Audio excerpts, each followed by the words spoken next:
What's the most overused thing an imposter does? Well, if it's not venting in front of someone, it's for sure sabotaging electrical. For inexperienced imposters, this is nothing more but an annoyance to the crew. But for a more seasoned imposter, with a low time to kill, you could stack bodies.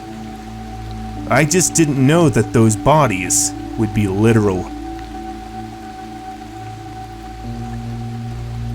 It's been a rough few months, and with a small Thanksgiving break, many people like myself have time off from college. So I went back to my hometown for the week. My friends I've known since high school, they're all going to crash and hang out with me one night like old times, playing video games. The only difference now, we're a lot older, and that video game is Among Us. Slowly, one by one, my friends arrived for an old school LAN party, and Among Us was the main event. In total, there were 4 of us going to hang out IRL, and some others would be joining us online later.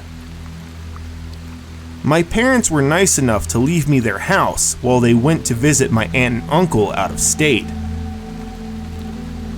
We were all going to set up in the living room. I was going to use my phone, and so was Nathan. But Jake and Devin, always having to play on PC, decided to bring their laptops. But hey, we had some variety.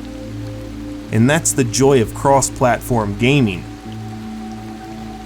Everyone arrived, and we sent out the code to our friends at college who couldn't join us IRL. The living room was packed with all 4 of us as the gaming session started.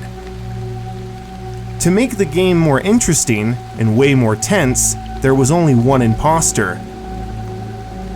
And the time to kill was only 20 seconds.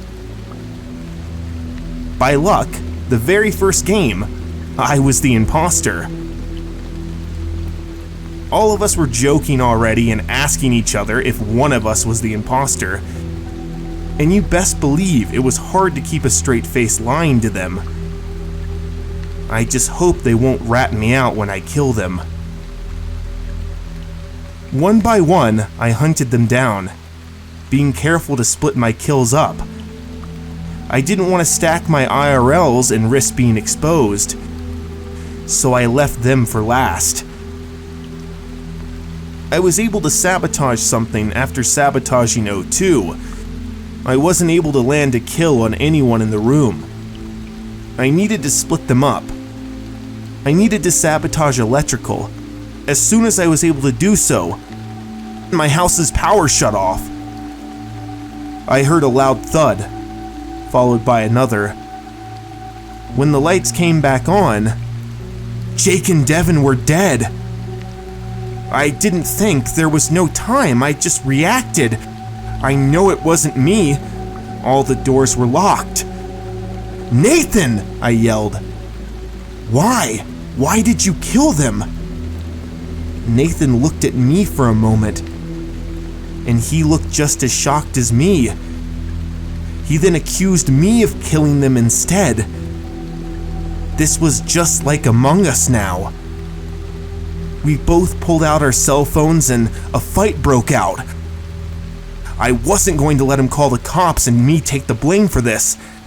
And Nathan probably felt the same way as me. "I can't let you leave, Nathan." I ran to the kitchen and I grabbed a knife. When I ran out to find Nathan, I found him in the living room, holding his gun. I rushed at him. Humans, they're always so quick to judge one another. When there's just a little doubt, it can result in major mistakes. They even knew each other for years, but when we turned off their lights, they resulted to the animals that they are.